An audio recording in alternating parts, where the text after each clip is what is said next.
the Bleav in Iowa State podcast. I'm your host, Tyler Carter. And I'm your host, Cody Van Seal. Cody, it was a offensive, uh, like firepower yesterday for the Cyclones. Um, Mm-hmm. Jefferson led the way with 30 points as the Cyclones destroyed the UCF Knights 108-83. Yeah. This game was a great rebound for the Iowa State Cyclones. Obviously, having dropped that game at West Virginia, where your shooting was really bad, it was probably your worst performance on the year. So to come back home to Hilton and be able to put up not just a great offensive night, but also be able to put up triple digits, it really shows like the team did not take they responded well. That's the main message that I saw in this game. Yeah, responded well and also just um, shot better from three, 9 of 22 from the 3 point stripe. So like, what do you think was like the big turning point in yesterday's game? The turning point. Oh man, I think this was like basically like that string of like back to back threes, maybe in that first half where I think it was what was it Jefferson or Gilbert or it might have been Jones, but I mean you had those back to back threes, and I really think at that point you looked at okay, this team looks like they learned from Saturday, and it just from there the once like the lid was lifted off, Hmm. I think it was starting to rain, and Yeah, yeah. No, I completely agree. I mean, let's talk about Demarion Watson, D Watt, man, coming up off the bench, providing 11 points, and Nate Heisey also stepped up, gave the Cyclones 9 points yesterday. yeah, I mean, this is great seeing Demarion Watson. He's getting a lot more minutes, and I mean, this is kind of what I think a lot of fans around Iowa State they want to see was Demarion Watson get more minutes, and he certainly has. So him being able to get 11 points and five rebounds about 11 minutes, he does great with his minutes. And I think Nate Heisey, I think he's finally found that his shot and landed. I mean, he finally got that three to drop, and I think now with that, Nate Heisey knows his shots can drop, and I think the lid for him has been lifted. So I think he can feel a little more confident with his shots.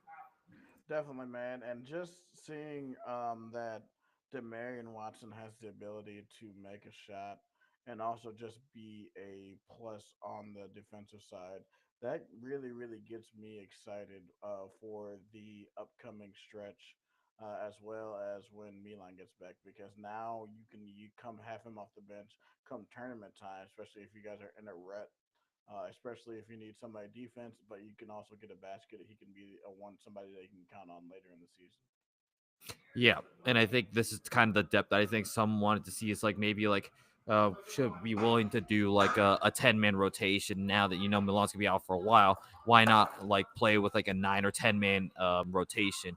Obviously, get Watson and Heisey their minutes, and maybe you can even try Noyes to get some minutes, like because you just got to figure out what you have right now because I see no loss really in getting Noyes some minutes because I mean even when Noyes came in, like in garbage time, he got himself a nice bucket. So it shows that he can play, like he can ball out, he can ball. I just think that adaptability is something that I think the coaching staff learned, and they realized that maybe like needs to change the approach a little bit of how they do rotations, and maybe instead of just stick with the 8 man, maybe go like 9 or 10 deep.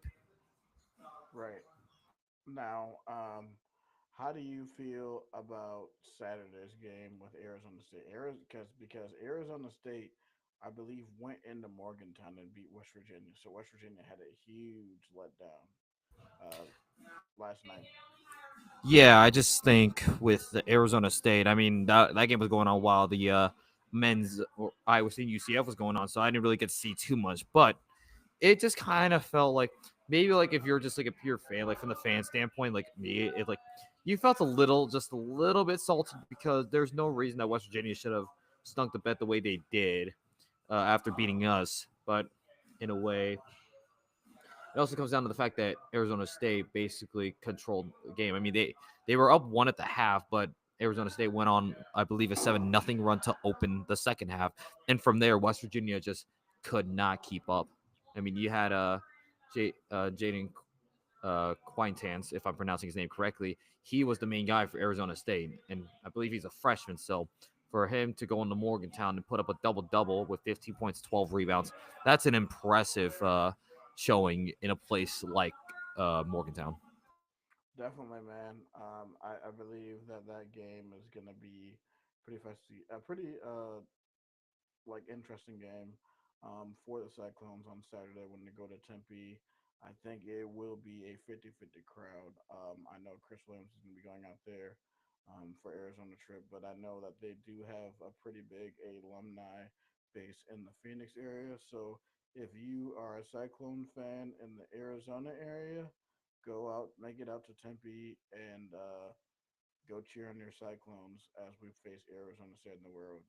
So I'm gonna go and share my screen. We're gonna look at some of the results last night, and then look at some of the results for tonight, or not the results from last night and some of the games upcoming tonight in conference and across across basketball landscape. Yeah. So while you're looking at anything like stood out from last night's action. Um, yeah. So I think for me, the offense was a lot more fluid yesterday. I think because you just passing the ball around instead of just the ball being stuck to one person. I think that's really really key. And then just Joshua Jefferson, um, his big night with 30 points. I think with him, if he can at least start hitting 2 to 3 threes a game, dude, I think for sure. I think I'll even say it could possibly be a lock that we could be a Final Four team, dude. Because like once he has that game, you're like, dang, I thought we only had to worry about an inside, but he can make that three outside. I mean, you're gonna be that takes us to a whole different level offensively. hmm And I think some people were even saying, making some of the comparisons that Joshua Jefferson is starting to have his game look like George Niang. Niang could hit a few Hmm. threes, and I mean, he was the main guy at the four, so that's the name everybody like the Joshua Jefferson being put in that same caliber. And I mean, I say this 30-point game, it felt like a quiet. This felt like a quiet 30 points for Jefferson because I think everybody was looking for like how the offense would move, and I mean it was moving so well they didn't even realize that Joshua Jefferson had 30 points. So I think it's just a great thing to see, and I would love to see this. If Jefferson can get those threes going, yeah, it's going to be way more difficult to guard Iowa State because it adds that extra versatility for them. Hmm. And then you bring that alongside Milan, like you know what Milan's going to bring. You expect him to knock a few threes down. I mean, Curtis, we know Curtis, and now I think Keyshawn's found some confidence now that he can like get to the paint more and is better at like fighting those tough shots to the rim. And then Tame Melissa can continue to distribute the ball and really get the like move the offense around, make like get the balls, get the basketball to the playmakers and the shot makers. Yeah, and one thing you said was confidence, Cody. His outside shot definitely looked a lot better yesterday as well for Keyshawn. So he's getting it at the right time. Which this is sort of like a point in the schedule where we do have some tough games coming up with Arizona coming up next week, and we also have KU coming up and K State, and then we're in the stretch run of our schedule, man. But with that, we'll close the UCF game, and we're gonna take a look at the men's basketball schedule, and then after that, we'll look at tonight's slate, and then we'll do a brief preview on Arizona State. All right. So we already talked about Arizona State, West Virginia. So Texas Tech, Cincinnati. Texas Tech goes on the road to Cincinnati and wins by 10. JT Toppin was the leading scorer with 20 points. Yeah, I think Texas Tech is proving that. I'd say this. I think Texas Tech deserves to be ranked, and I mean they're showing it for certain with the way they've been playing this year. They do deserve to be ranked. I mean, you come off beating the brace off of Arizona by 60, and Hmm. then you don't you don't let like that be a kind of a you don't get too hung over from that games and you go to Cincinnati, who Cincinnati has been a little bit disappointing this year, at least to the expectations that they had in the preseason. And yeah, JT Toppin, big performer in that game. I mean, you also had contributions from Christian Anderson, Chance McMillan, and then Overton as well. So you got pretty good distribution of scoring across the board with four guys in double digits. And this was a really quiet night for Elijah Hawkins as well. Normally, he's known for distributing the for, but he still had three assists, and I mean that's kind of Right. where a lot of his game goes is getting that. And he also added three steals on the day, so he was getting it done if he even if he wasn't scoring. And he obviously goes 3 of 3 at the free throw line, so pretty solid day for Elijah Hawkins when he can supplement the rest of the team. Definitely. And yeah, one thing I was gonna say is that like usually after play a ranked team at home, usually your like fans are like expecting like a letdown on the road, but they're keeping their momentum going. And I will say, I think that Texas Tech has cemented itself as definitely like a top four team in this league. For sure, I would say as well. All right, so Arizona, the next game down, they win by 14 on the road. Caleb Love got hot yesterday in Gallagher, Iowa, as he scores 27 points as the Wildcats win 92-78. Yep, and I mean we just mentioned it. Obviously, Arizona losing by 16 in Lubbock, so they come out with a great response, similar to Iowa State, and they just absolutely control the game. Uh, actually, Arizona Oklahoma State. It was a close game. Like I think at one point it was tied at 16 apiece, and then I just think Caleb Love was able to really obviously Caleb Love, the leading score was 27 points. He really took command of Arizona, and they were able to really will this game for Arizona. And even though Oklahoma State made their runs, Arizona was able to respond with runs of their own, and ultimately they win that game by 14. So great road win for Arizona. Yeah, very great road win for Arizona. We play them Monday night at 9:30. So Cyclone fans, if you're planning to watch that game, make sure you get your nap in and drink the energy drink so you won't fall asleep. Me, I'm just gonna have to rewatch it because I gotta work early, so I ain't watching that. Sorry. Uh, I mean, for me, it's on the line thing because I mean, now that I'm officially like at school, it's obviously we're back Right. to like school and whatever. So classes. I mean, I'm glad I don't have a 8 a.m., but I do have like an 8:50 the following day. But Yeah. I can make reservations. I might be able to watch this game and like just go to sleep, and I think I'll be okay. But we'll see how I feel. But generally, students like depending on when your classes are, you may or may not be able to watch this game. Yeah. Be smart. Um, yeah, that's all I gotta say. Be smart. And then BYU finally redeemed themselves after that terrible loss to Utah. They go on the road into Boulder and beat Colorado. Yeah, this was the 10 p.m. tip off, and I somehow managed to watch this game for whatever reason. I just decided, you know what? I just got home from the UCF game. I'm like, I might as well watch it because I mean, I think today I didn't have anything going on till like 11, so I could stay up and watch that late. Gotta love that Big 12 really after dark, and that's what it was. Big 12 after dark. Cody, you basketball sicko.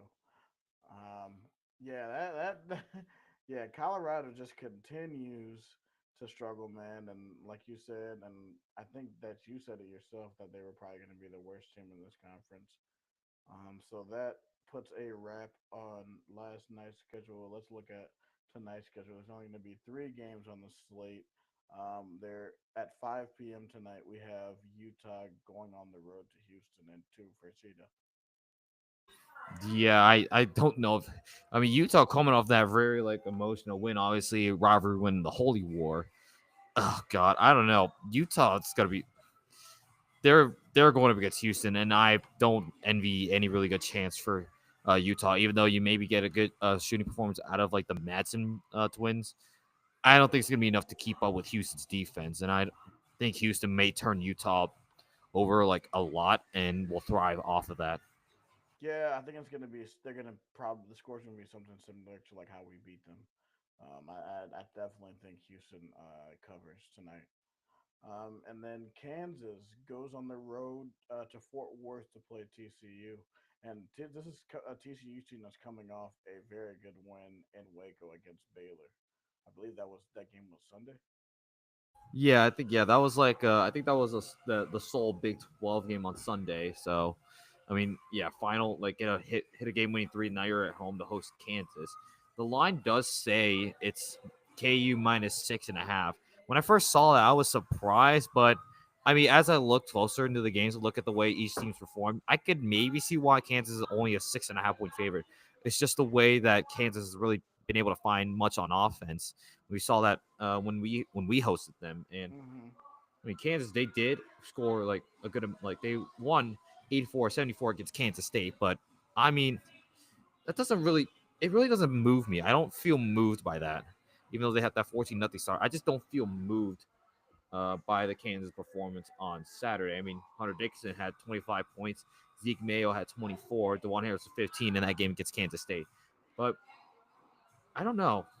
I don't know if that 6.5 line is like I don't know. No, I feel you, man.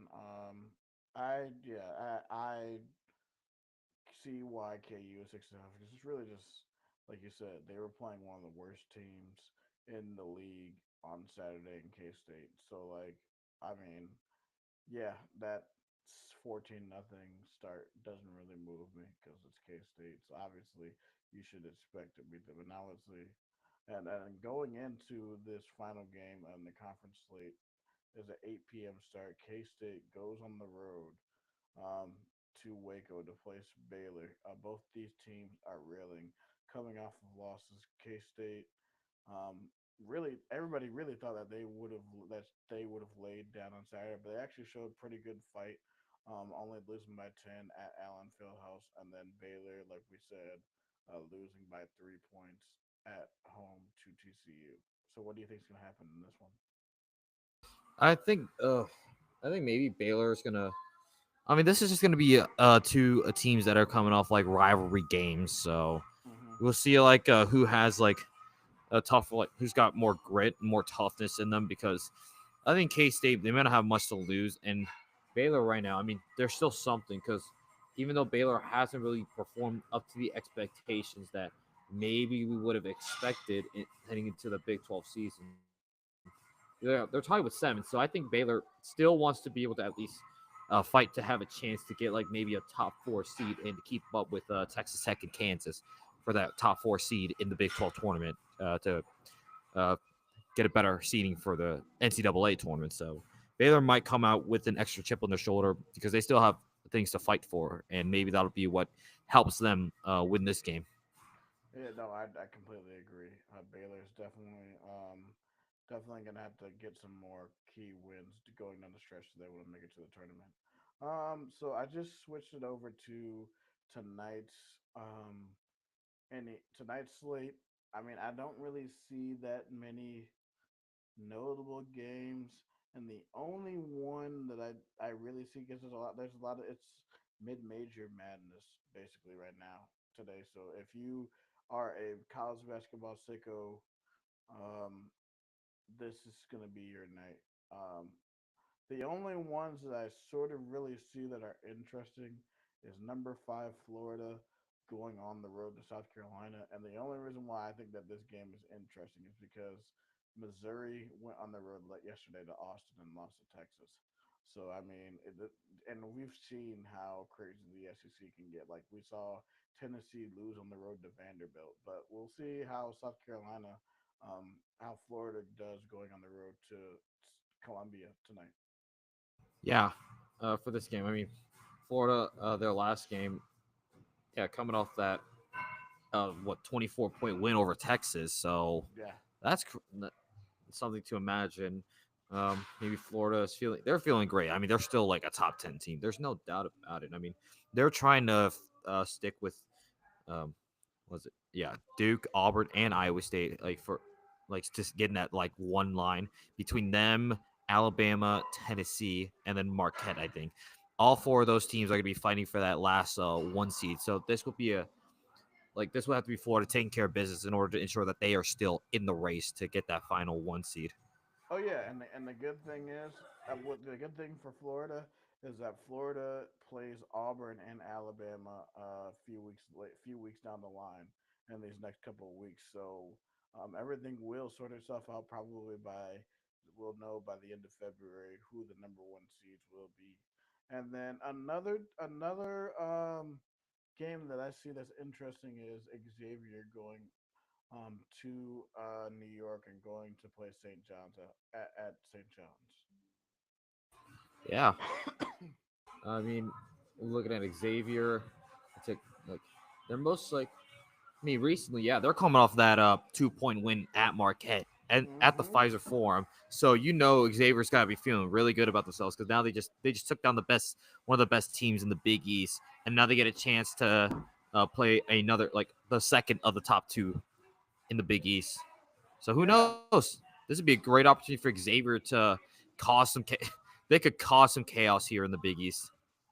and like with their schedule, they're 500 in the Big East right now, and obviously with their tournament resume, I mean they lost a close one at Cincinnati when they're ranked, and they lost a close one at UConn earlier in the season, and only lost by two to Marquette at when they played them at home. So getting a win over Marquette and getting a getting another win here at St. John's, and then you face UConn at home on Saturday, or no, that'd be Sunday. No, Saturday. On Saturday. I mean, this is a golden opportunity these next two games, and then we can see if Xavier could move up from being a bubble team. So Mhm. like overall, like how are you feeling about the season so far? Or how are you feeling about like the rest of the season? I think from a national standpoint, I mean, we clearly have established that like top tier like group, which would be Auburn, Duke, Iowa State. I think your next tier would have to be Alabama, Florida, Tennessee, Mm-hmm. Marquette, and then I'm trying to determine who would be like the third tier, who'd be like that tier below those seven. I feel like let's You take probably would say like A&M, Ole Miss.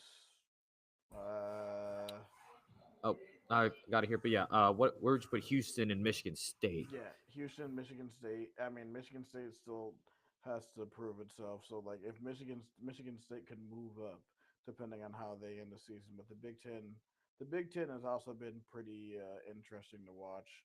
Um, Yeah, you want to talk about the Big Ten? Last night, I believe Ohio State actually went into the Mackey Arena and beat Purdue. Yeah, I saw that. I was like, that game was insane. I was like, and so Purdue is still, they still haven't they've lost a lot of talent, but they're a really good team in the Big Ten, man.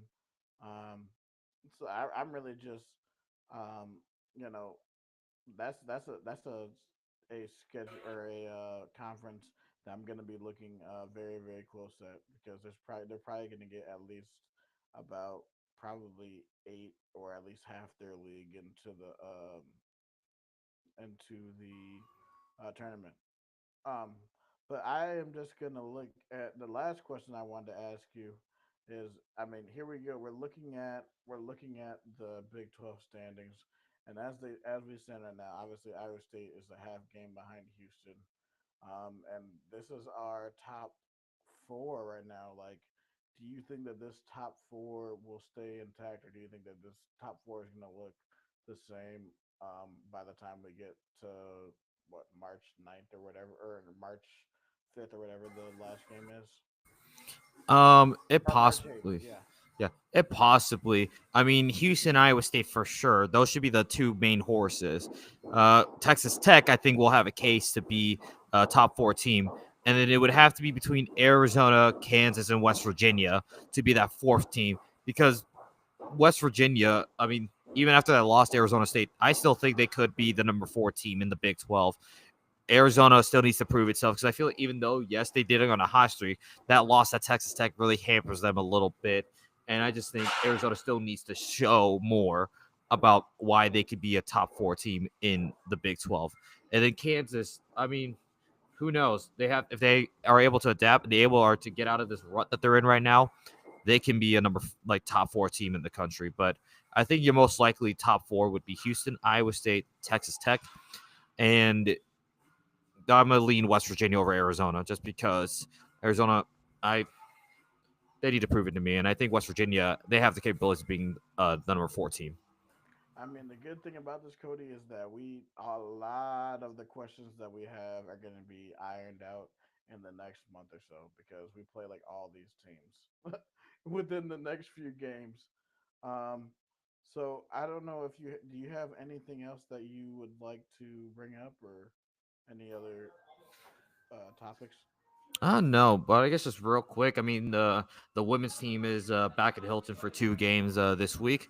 Tonight they're going to be taking on the BYU Cougars. It'll be a 6:30 tip off at ESPN Plus, and then they will also face UCF on Saturday at 4 p.m. local time. And both of those games, um, looking at the women's standings, BYU and UCF are like two of the bottom teams in the Big 12. So this is a great opportunity for the women's team to get back on their feet after that loss at West Virginia, where they just got beat with Press Virginia. So I think this week should be a get right kind of week for them. Get some wins under your belt, and then still be in contention in the Big 12.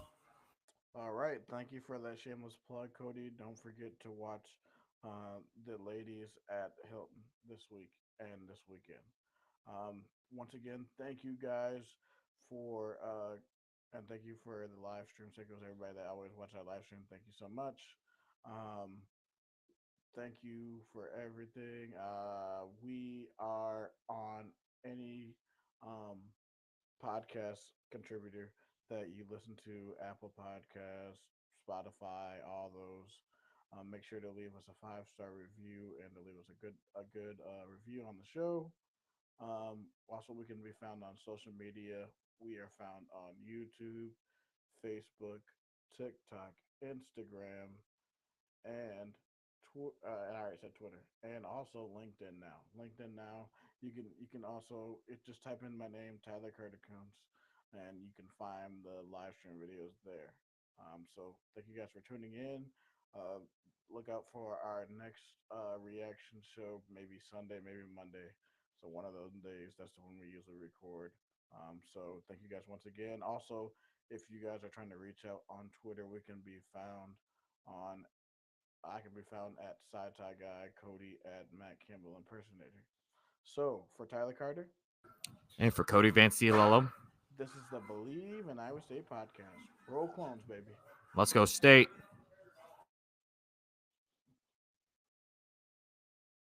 All right. God, I feel